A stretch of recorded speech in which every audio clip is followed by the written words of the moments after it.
Muito bem, senhores. Então vamos dar início à nossa aula de Direito Financeiro, Tributário e Aduaneiro 4, da Universidade Católica de Santos. Nós, na aula passada, vínhamos falando a respeito do imposto sobre a renda e proventos de qualquer natureza. Na aula de hoje, a gente vai, conversar um pouco mais a respeito do imposto de renda, já que o imposto de renda é um universo imenso, né? Para vocês terem uma ideia, há escritórios de advocacia especializados exclusivamente em imposto de renda.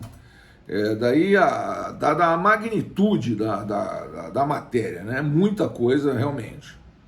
Então vou dividir a tela com vocês, com o slide que eu postei, é o mesmo slide da aula passada. Muito bem, então o que nós vimos na aula passada a priori? Nós vimos o fato gerador, a base de cálculo, os contribuintes do imposto de renda, a forma de lançamento e as características do imposto, né? Muito bem, só que aí a gente tem que fazer algumas reflexões, né?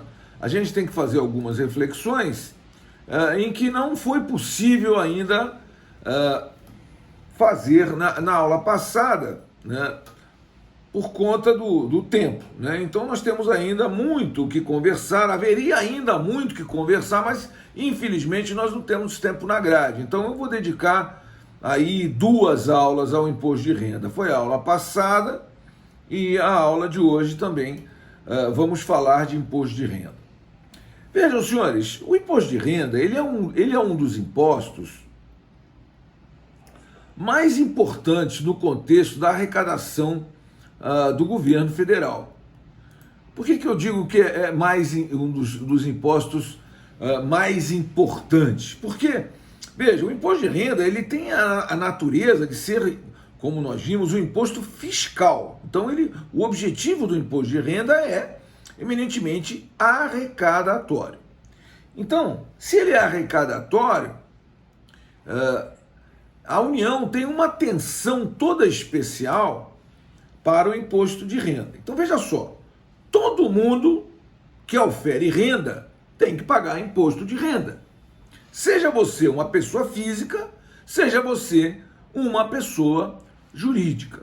A pessoa física, ela paga imposto de renda a uma alíquota, que é uma tabela, né?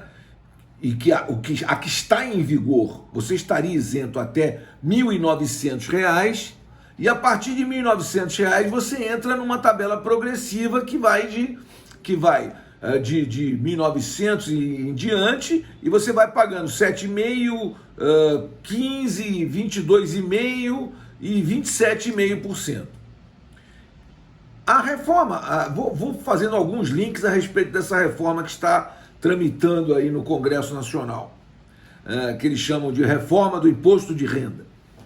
Veja só, essa reforma está aumentando a faixa de isenção para R$ 2.500. Vai fazer muita diferença, quer dizer, você está isento hoje até R$ 1.900, vai ficar isento até R$ 2.500. Mas aí, a partir de R$ 2.500, você entra na faixa progressiva, tal como era a outra. Só que as faixas são um pouquinho maiores, está sendo feito um reajuste na tabela, né? Só que não é um reajuste que corresponde à inflação do período, não. É um reajuste bem menor do que a inflação do período. Então, na verdade, o trabalhador está sendo, mais uma vez e como sempre, prejudicado, porque no momento que se congela a tabela do imposto de renda, o salário vai aumentando e você vai aumentando de faixa.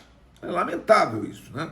Mas tudo bem, isso aí já nem se discute mais no Brasil, porque essa progressividade de alíquotas também já nem abrange as faixas que deveria abranger. Porque mesmo o sujeito que ganha R$ 5.000, ele vai pagar 27,5%. E o sujeito que ganha R$ 50.000 vai pagar os mesmos 7,5%. Quer dizer, que espécie de justiça fiscal é essa? Só que aí no Brasil o que acontece? O sujeito que ganha R$ 5.000 paga os 27,5%, porque o empregador dele desconta na fonte.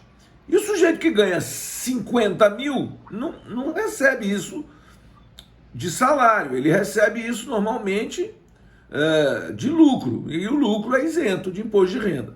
Mas aí vão dizer, então vamos taxar o lucro. Essa proposta que está aí tramitando está taxando o lucro, ou seja, está impondo imposto de renda de 15% sobre o lucro. A priori, quando você olha assim e fala, pô, isso parece justiça fiscal. Mas não é. Porque, veja, não é justiça fiscal nenhuma. Está, na realidade, inviabilizando, está, na verdade, desincentivando o investimento externo. Porque o capital externo vem para cá para gerar atividade econômica. A atividade econômica já é tributada a alíquotas enormes. Por exemplo, o imposto de renda da pessoa jurídica é 15%, mas para lucro acima de 60 mil reais no trimestre, ela tem o adicional de mais 10%. Então, o imposto de renda da pessoa jurídica é 25%.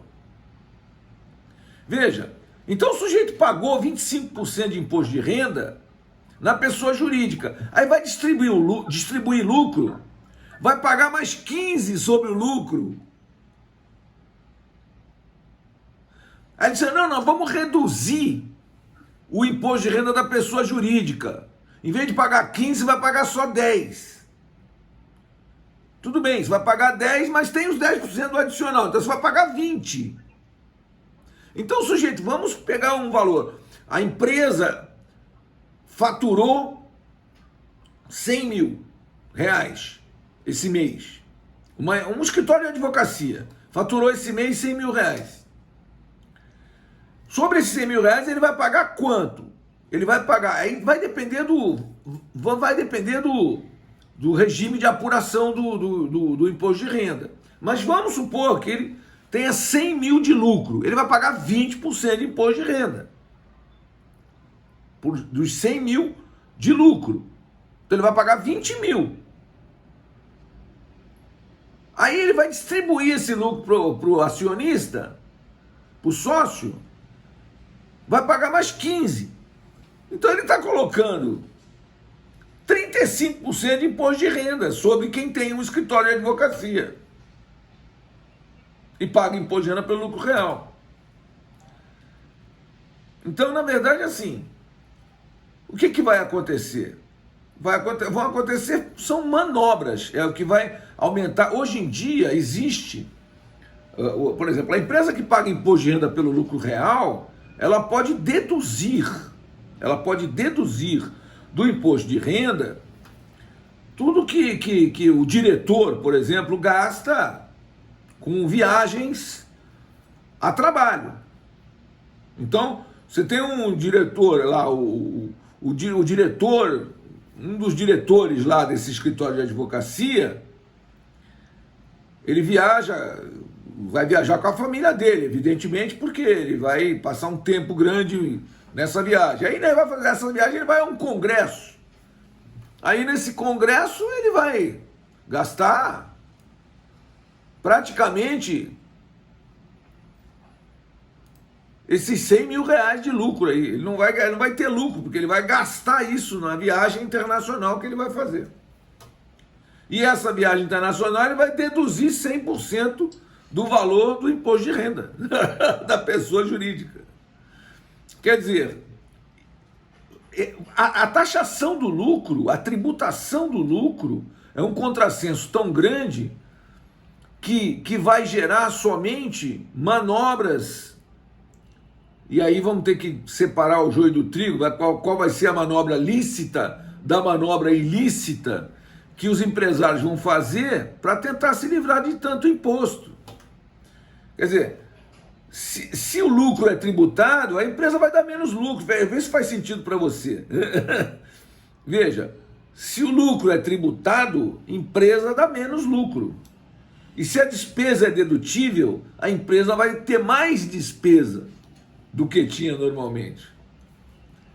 Quer dizer, o empresário vai ganhar dinheiro do mesmo jeito. Mas, agora, uma empresa séria, honesta, que queira vir para o Brasil e queira pagar todos os seus tributos, ela não vai concordar com esse nível de tributação, porque ela não paga só imposto de renda, veja, a empresa paga PIS, COFINS, contribuição social sobre o lucro líquido, contribuição previdenciária sobre a folha, que nós já vimos que é um estupro, 40% do valor da folha, ou seja, para cada real que você entrega ao trabalhador, você tem que entregar 40 centavos de real para a previdência social. Então esse trabalhador que custa para ela X, na verdade ele tem um custo de 40% de X para a previdência, fora os chamados encargos sociais, que não são para a previdência, mas são para o próprio trabalhador, como por exemplo, fundo de garantia, que é 8%, como por exemplo 13º, que é um salário a mais, férias, que tem mais 1/3, então é um salário e mais 1/3. O trabalhador vai ficar sem trabalhar e vai ganhar mais 1/3. E tudo isso vai fazer com que para cada real entregue a um trabalhador eu tenha, na verdade, um custo de R$2. Quer dizer, se eu pago R$1.000 ao meu funcionário, se eu pago R$2.000 ao meu funcionário, esse funcionário me custa R$4.000. Eu pago a ele R$2.000, mas ele me custa R$4.000. Por causa dos tributos, 40%, e dos encargos sociais, que são os outros 60%. Então, na verdade, nós temos uma situação de tributação excessiva. Ou seja, esse governo Bolsonaro se elegeu com a bandeira de que não iria aumentar tributos. E agora tramita no Congresso Nacional a tal reforma do imposto de renda, que vai fazer o quê?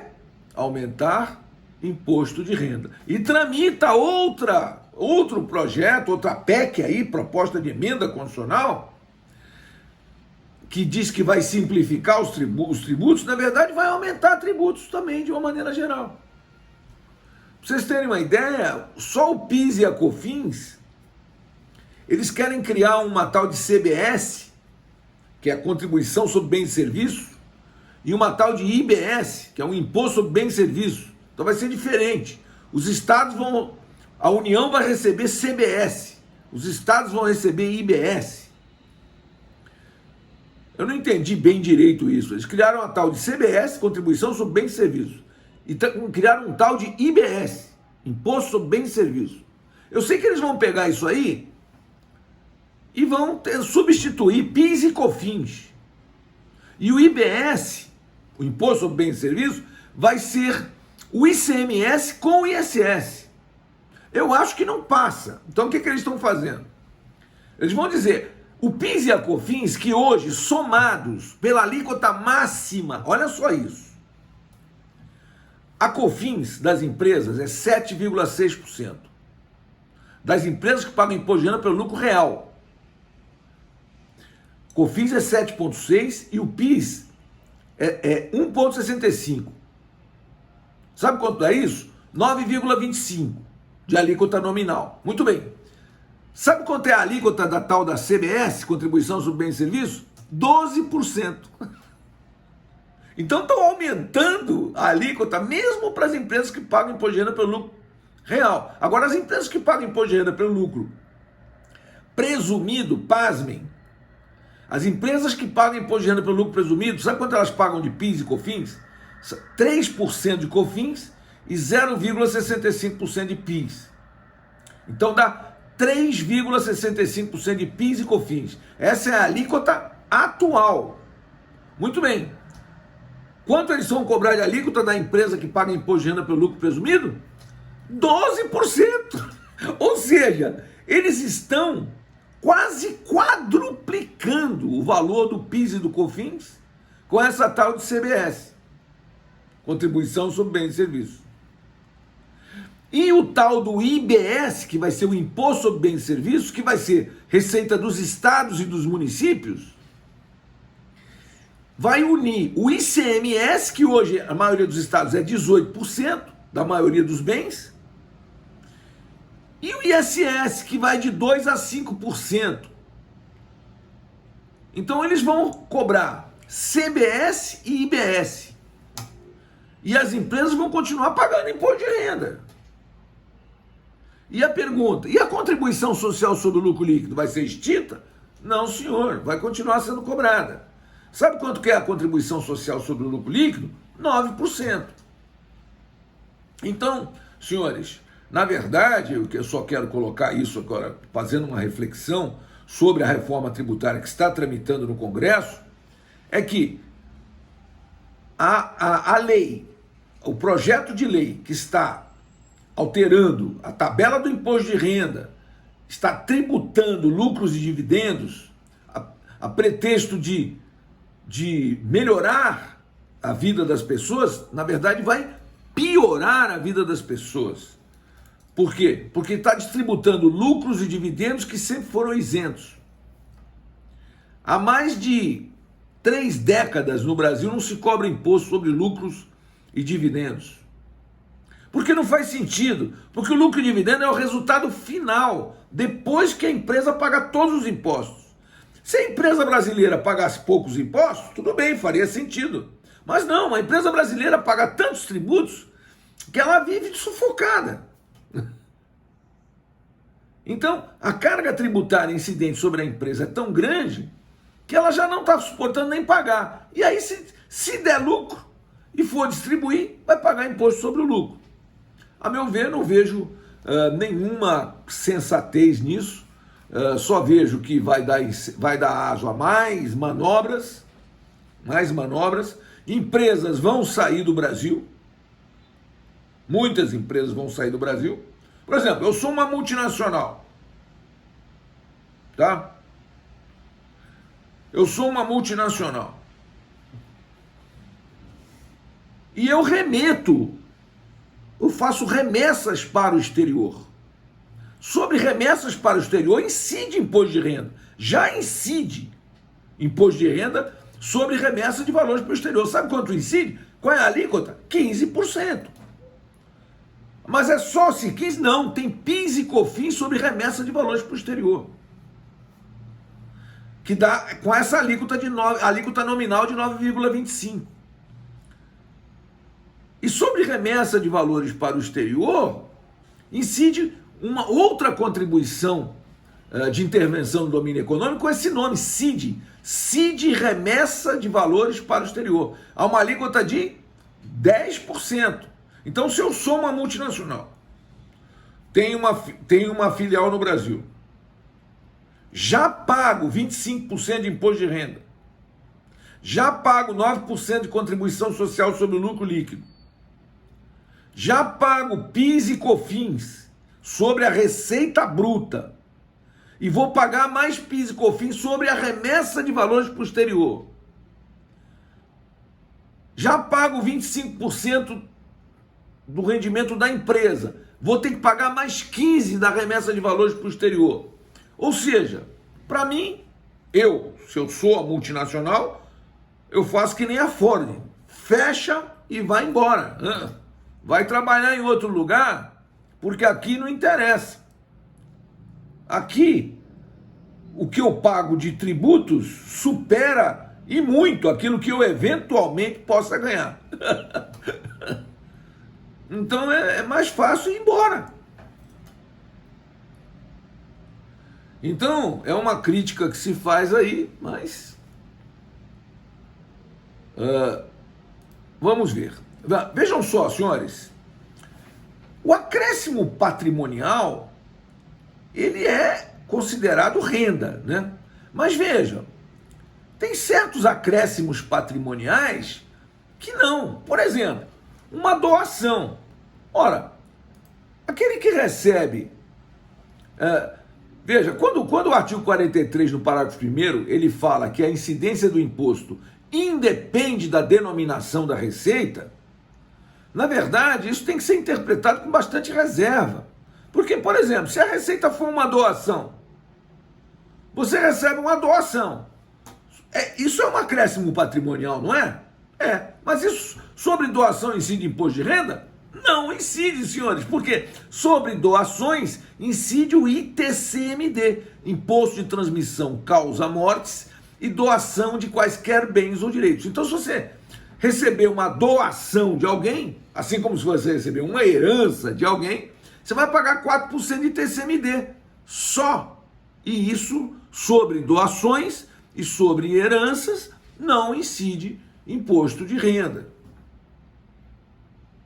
Agora, se eu faço um aporte de aumento de capital para a minha empresa, eu estou integralizando o capital social, eu estou fazendo o quê? Uma transferência de capital. Transferência de capital não é tributável. Transferência de capital não é renda. Veja. Então, há que tomar muito cuidado com essa interpretação aqui do artigo 43. Porque a condição jurídica da fonte é importante. Né? Agora, e sobre isso aqui, sobre esse outro slide aqui, nós já havíamos falado que o imposto de renda, ele tem que obedecer às características da generalidade, universalidade e progressividade, porque isso tudo está no artigo 153, inciso 1 da Constituição. Agora, veja, o imposto de renda, ele tem como fato gerador a aquisição da disponibilidade econômica ou jurídica. Então, veja, uma das coisas que o artigo 110 do CTN proíbe é que você possa ficar fazendo exercícios semânticos para efeito de tributar, né? Porque, veja, você chamar de renda o que não é renda, você não vai conseguir tributar, né? Daí, uma questão importantíssima é a questão da indenização. Veja, indenização não é renda. Indenização, às vezes, às vezes a indenização ela apresenta acréscimo patrimonial, não apresenta? Apresenta. Mas mesmo assim ela não é renda, porque quem indeniza torna indene. Tornar indene é ressarcir. Ressarcir é recompor. Então você tem uma recomposição do valor que você perdeu. Mas olha para isso. Eu trouxe até aqui um exemplo. E aí faço até um exercíciozinho aqui. Olha só. Veja só. Imagina que você é um empresário e é proprietário de uma transportadora. E um de seus caminhões, cujo seguro houvera terminado há uma semana e não fora renovado, foi abarroado por outro veículo, tendo restado absolutamente inutilizado, ou seja, deu perda total no seu caminhão. Após mover uma ação judicial contra o sujeito causador do prejuízo, você obteve ganho de causa, recebendo indenização de R$200 mil, relativa aos valores necessários à reposição do bem destruído, bem como R$150 mil a título de lucros cessantes, decorrentes da projeção do faturamento que aquele veículo proporcionaria à sua empresa, caso estivesse à sua disposição durante o período que tramitou o processo.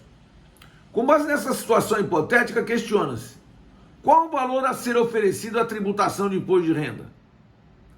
Nessa situação hipotética, questiona-se: qual o valor a ser pago, então, a título de imposto de renda?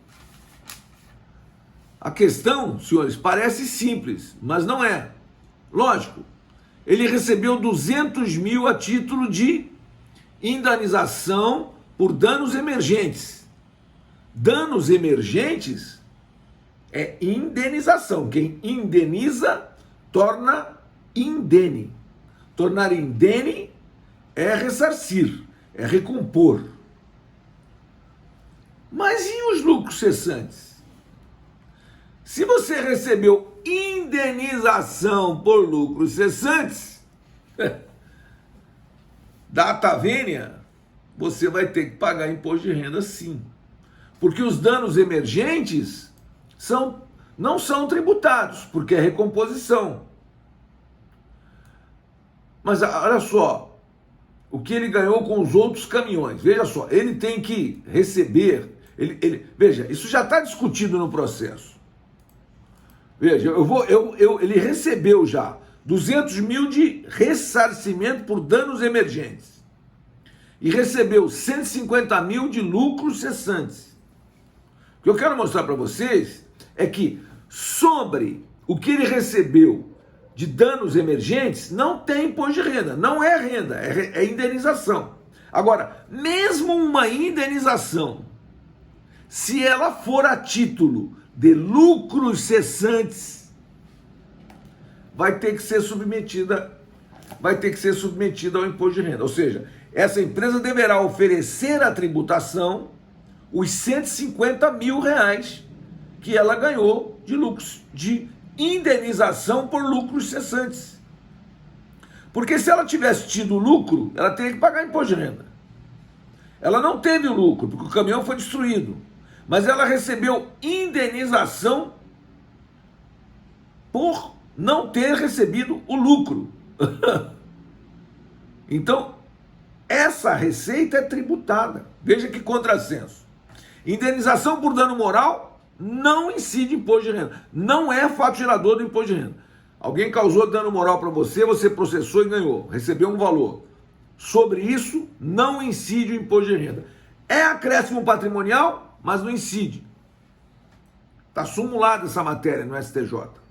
Agora, se você recebeu indenização por lucros cessantes, cuidado. Você tem que pagar imposto de renda sobre isso. Veja como o direito nunca é simples. Nunca é simples. É sempre complexo. Mas o que eu quero conversar também na aula de hoje é o seguinte, prestem atenção. As empresas, elas são... Você tem que olhar o seguinte, você tem as empresas que pagam imposto de renda pelo lucro real. Então, uma empresa que paga imposto de renda pelo lucro real, todos os meses ela tem que fazer um balanço. Nesse balanço, ela vai ter lucro ou vai ter prejuízo. Muito bem. Só que uma empresa que recebe de renda anual menos de 48 milhões, ela pode optar pelo lucro presumido e não vai pagar pelo lucro real. Então, o lucro real é para quem fatura acima de 48 milhões de reais por ano. Muito bem. Então, uma empresa que paga imposto de renda pelo lucro presumido, ela vai pagar a mesma alíquota da empresa que paga pelo lucro real, que é 15%, e para lucros acima de 60 mil reais no semestre, 25%. O que vai variar? É a base de cálculo. Porque essa empresa que paga imposto de renda pelo lucro presumido, ela tem uma base de cálculo menor. Então, por exemplo, o meu escritório de advocacia, eu calculo 25%? Sim, mas eu calculo 25% sobre uma base de cálculo que é 32%, porque eu sou um prestador de serviço. Então eu pago 25% sobre 32%. Isso dá, na verdade, 8%, se você considerar o valor da receita. Simples assim. Faturei 100 mil. 32% de 100 mil dá 32 mil. Se eu calcular 25% de 32 mil, vai dar 8 mil. Então, se eu faturar 100 mil, eu tenho que pagar 8 mil de imposto de renda. Entendeu? Não compensa o senhor ser do simples, professor, no caso da atividade de advocacia? Depende da empresa. Sim, hoje é altamente compensatório que uma empresa, que um escritório de advocacia seja do simples. Porque você vai começando com uma alíquota que é da ordem de 4,5%, incluindo todos os tributos. Todos os tributos. Mas para que você pague só 4,5%, você tem que ter uma renda até 15 mil por mês no máximo. Porque senão vai aumentando a alíquota. Tá? E aí o que acontece? Aí vai ficando mais caro. Vai aumentando, progressiva ali. Progressiva. E aí vai ultrapassar o que eu pago com lucro presumido, tá? Eu pago pelo lucro presumido. Então, a minha carga tributária total é da ordem de 15%, tá? Um pouquinho menos de 15%, incluindo imposto de renda, PIS, COFINS, contribuição social sobre o lucro líquido. Entendeu? Agora, se eu fosse do Simples, eu teria menos, né? Mas, para mim, compensa ser lucro presumido, pela minha faixa de faturamento do meu escritório, entendeu? Entendi. Agora, se eu faturasse mais de 48 milhões de reais por ano, aí eu obrigatoriamente teria que ser lucro real. Aí você tem que fechar um balancete todo mês, apurar o lucro e recolher o imposto de renda a cada trimestre e a contribuição social sobre o lucro líquido a cada mês. Entendeu? Mas, aí o que acontece? Os grandes escritórios, as grandes empresas, são todas tributadas pelo lucro real. Mas o que eu quero lhes mostrar, então, você tem várias opções. Você tem lucro real, para quem fatura mais de 48 milhões de reais por ano, lucro presumido para quem fatura abaixo disso, e para quem tem um faturamento de até 4 milhões e 800 mil reais por ano, você pode ser do Simples. Até 4 milhões e 800 mil reais por ano, você pode ser uma empresa do Simples. E o que é melhor, o escritório de advocacia pode ser uma sociedade unipessoal, né? Foi permitida a possibilidade da sociedade unipessoal, a sociedade individual, né, de advocacia. Então, você pode ser uma sociedade unipessoal e pode sim ser do Simples. E a distribuição de lucro, que era isenta, é isenta ainda, agora está querendo ser tributada. Agora imagine você, se você é do Simples, paga 5%, 4,5% de todos os tributos, aí distribui 100% do lucro, sobre o lucro você vai ter que pagar mais 15%. Então tua carga tributária vai para 20%. Entendeu? Não vai compensar você ter jurídica. Agora, eu que sou do lucro presumido, que pago 15%, eu vou distribuir, sobre a distribuição de lucro, vou pagar mais 15%, vou para 30%. O governo é o sócio majoritário, não tem jeito. A não ser que você queira ficar na informalidade. Na informalidade você vai ter que sofrer as consequências. Por exemplo, você não pode ter um cliente grande, porque o cliente grande não paga nada de forma informal, ele só paga com nota fiscal. Entendeu? E ele não vai aceitar receber que você seja pessoa física para receber dele. Porque se você for pessoa física, ele vai descontar os 27,5% do imposto de renda, mas ele vai ter que pagar 20% de contribuição previdenciária sobre pagamentos autônomos. Então ele tem um ônus que ele não tem se você for jurídica. Então o advogado praticamente é um sujeito, hoje, praticamente obrigado a ter pessoa jurídica, entendeu? Porque se você dá um RPA, um recibo de pagamento de autônomo, ele vai pagar 20% de INSS, ele, o tomador do serviço, o teu cliente. Além dos 27,5% do imposto de renda que ele vai descontar de você. Tudo bem, se ele vai descontar de você. Mas ele vai ter que, além de descontar os 27,5%, ele vai pagar mais 20% de contribuição previdenciária sobre pagamentos a autônomos. Ao passo que se você for jurídica, não. Ele só vai descontar de você o imposto de renda, que é 1,5%. Se você for do Simples, não desconta nada. Se você for do lucro real ou do lucro presumido, ele desconta 1,5% de imposto de renda, 3% de COFINS, 0,65% de PIS e 1% de contribuição social sobre o lucro líquido. Aí isso, então é só somar, isso dá coisa de 6,15% de descontos que ele tem que descontar. E o resto você vai pagar no fechamento do mês. Diga, ficou com dúvida? Não, era os 4,5 mais 1,5, né? Os 4,5 de retenção, né? Você está falando de retenção, né? Retenção, veja só, retenção, mas que se você é do simples, não retém nada. Sim. Se você é lucro presumido, retém. Veja, 1,5% de imposto de renda, 3% de COFINS, já dá 4,5%. 0,65% de PIS. Então já está dando 5,15%. 1% de contribuição social sobre o lucro líquido. Está dando 6,15%. Isso é descontado na fonte. Só que está pago, estão pagos os seus tributos? Não. O imposto de renda não é 1,5%. O imposto de renda vai ser 4,8%. Se você tiver lucro de até 60 mil reais no trimestre. Acima de 60 mil reais no trimestre, o lucro o imposto de renda vai para 8%. Por quê? É 25% de 32%, o que dá 8%.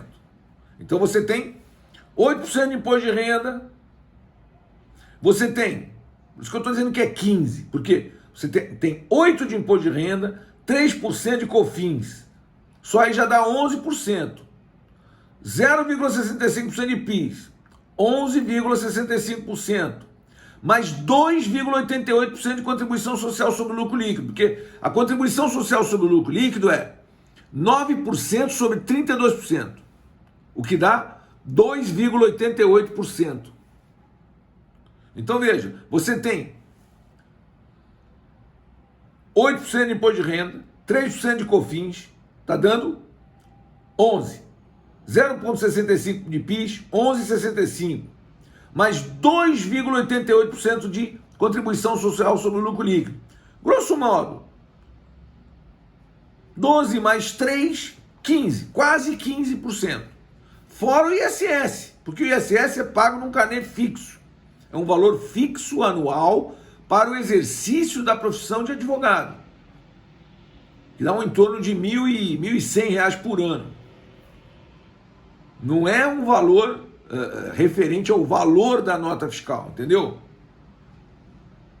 Então, você somando tudo isso, quanto dá? 15%, menos, um pouquinho menos de 15%, entendeu?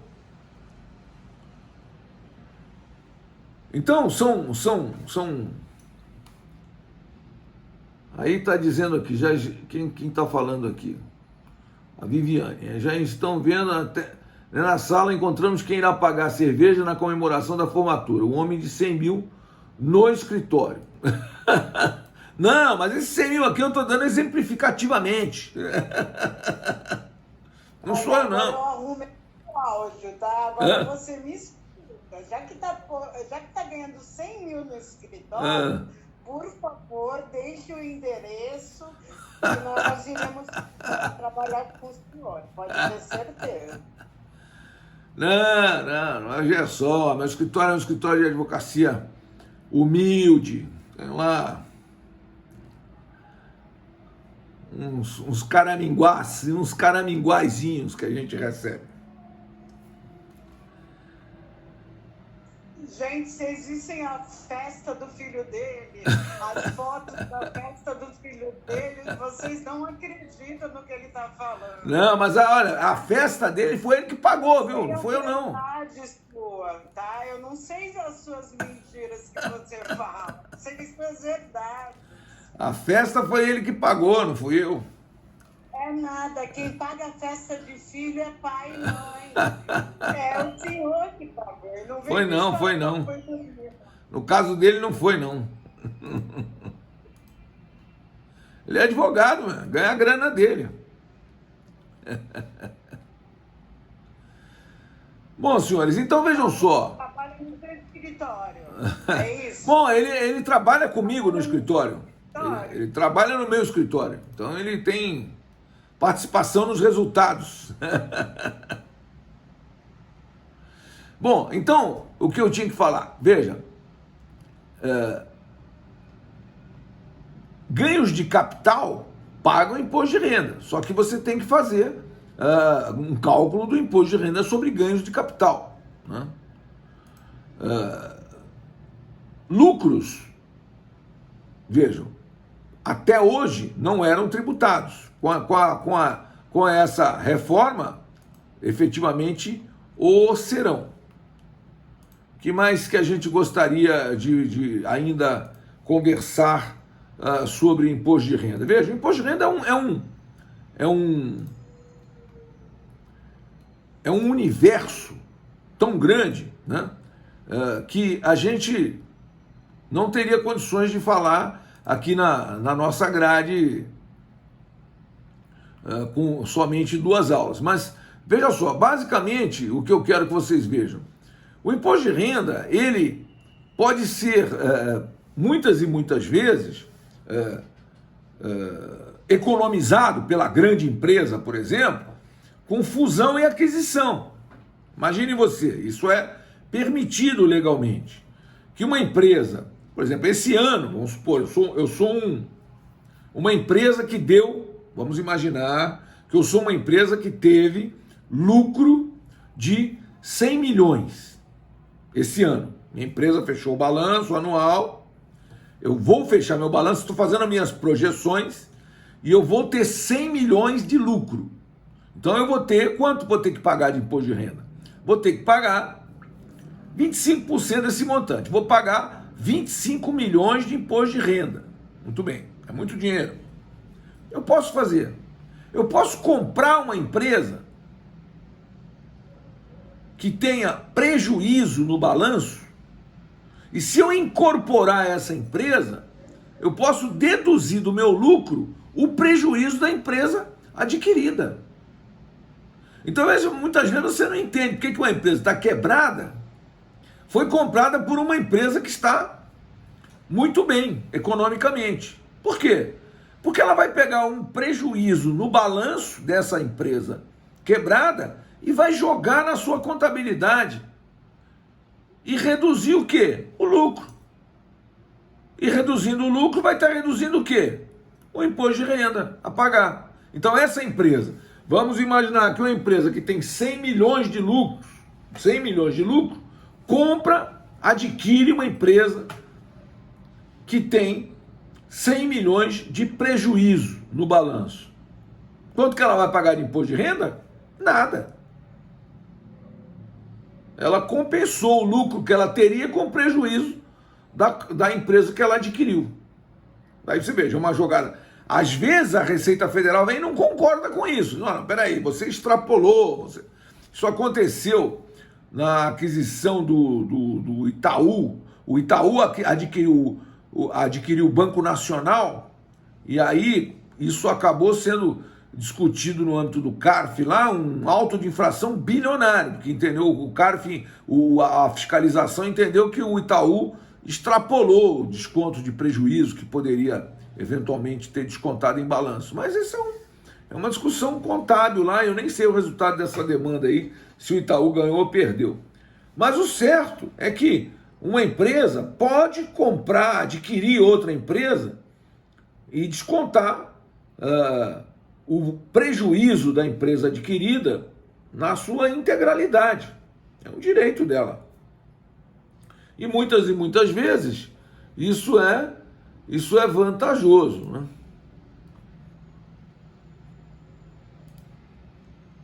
O que você botou aqui, Viviane? Clique para download, você colocou uma foto aqui. Eu não consigo visualizar a foto. Não consigo visualizar a foto, Viviane. É do senhor com a sua nora. Ah, então tá bom. Eu quero provar para todos que a peça que o senhor deu. Fui eu não, foi meu filho, né?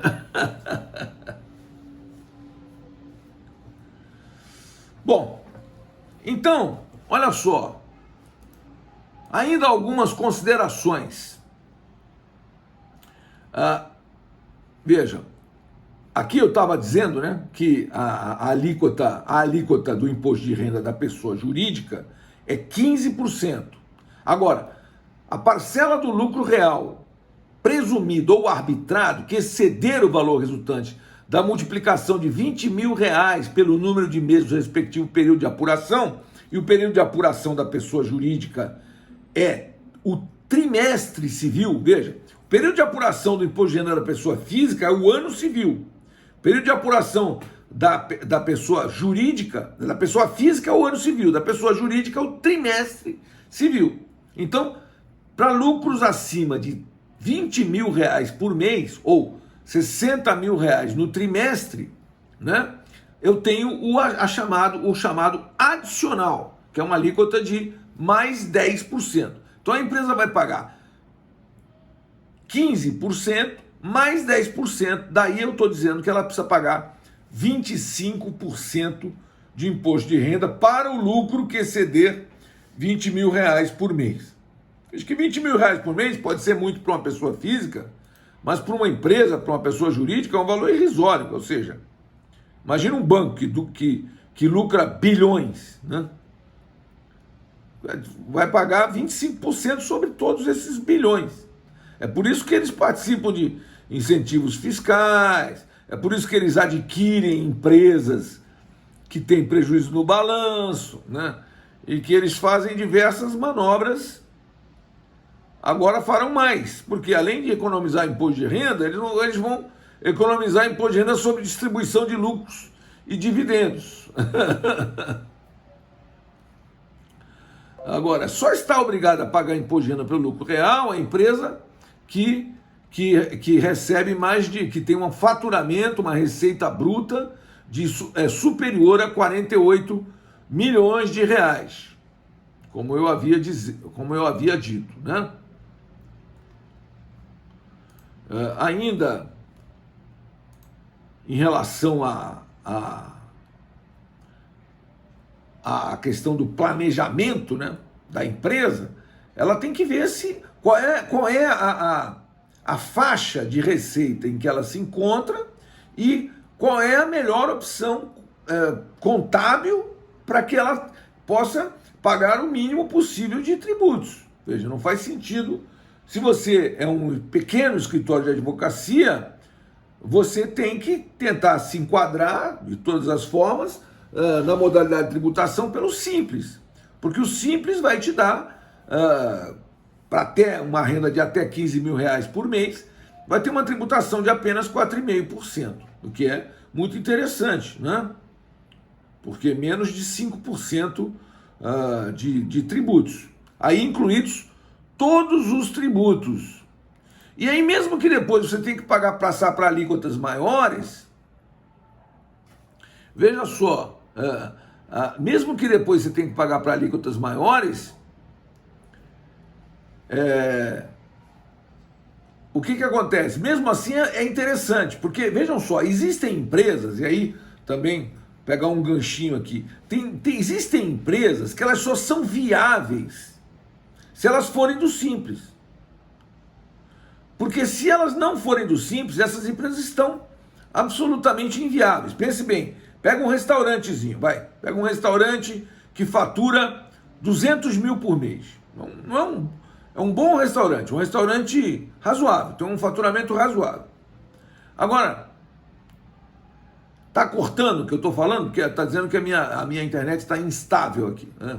Não está cortando, né? Muito bem. Então, olha só. O restaurante fatura 200 mil por mês. Só que qual é o problema desse restaurante aí? É que a folha de pagamento dele é da ordem. O restaurante é um prestador de serviço, lembre-se disso. Então ele tem compra de mercadorias, picotou alguma coisa, pouca coisa, né? Já deve ter voltado ao normal. Muito bem. Então, veja só, o restaurante compra mercadorias para revender, né? Mas ele elabora essas mercadorias, ele faz a comida, né? E ele vende essas mercadorias para os seus clientes. E ele presta um serviço de fornecer comida e bebida no restaurante. Muito bem. Então a folha dele é muito alta. Então o que acontece? Se ele tem uma folha muito alta, se você pegar uma folha de 60 mil, 60 mil vezes 30%, que é a parte do empregador, 6 vezes 3, dá 18 mil reais. Então, só de INSS, ele vai pagar 18 mil reais. Só de INSS.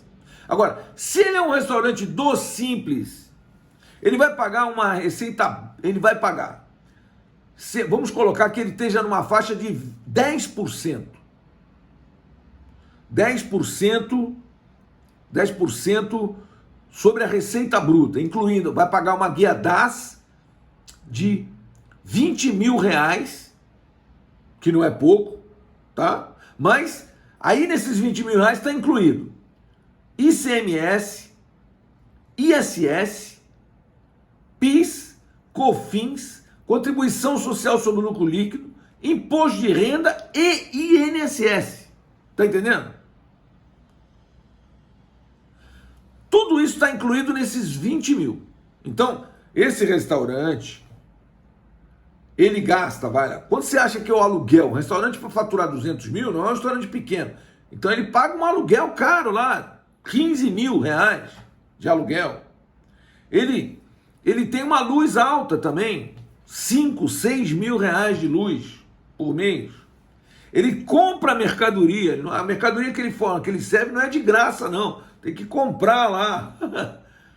Então ele gasta muito dinheiro. Então, olha só, se ele é do Simples e paga uma alíquota de 10% sobre a sua receita bruta, dá 20 mil de tributos, incluindo todos os tributos federais, estaduais, municipais e INSS, então esse restaurante é viável. Agora, se essa empresa não for do Simples, esse restaurante está absolutamente inviável. Porque só de INSS ele paga 18 mil.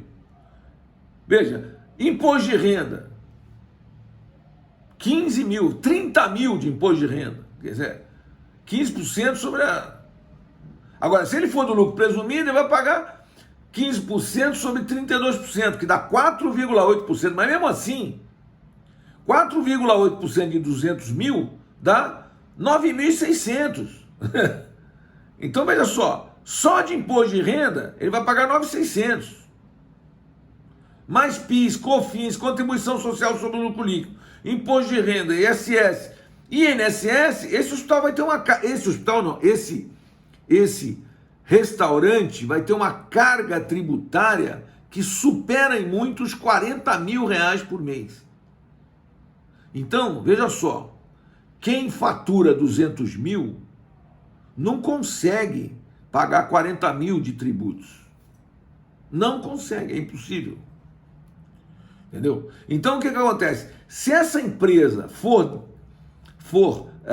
desenquadrada do Simples, essa empresa está automaticamente inviável. Ela está inviável automaticamente. Ela tem que ser do Simples, se ela não for do Simples, ela quebra.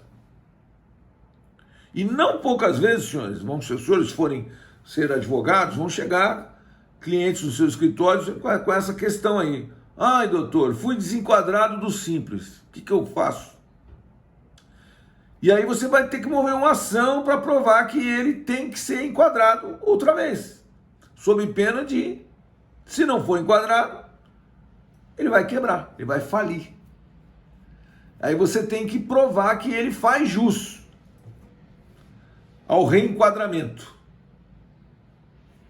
É triste, mas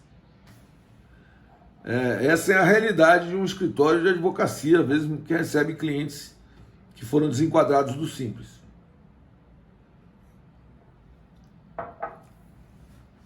Certo, senhores? Dúvidas, dívidas? Para responder... Não, que o senhor vai pagar. Como? Pagar o quê? A cerveja? Não,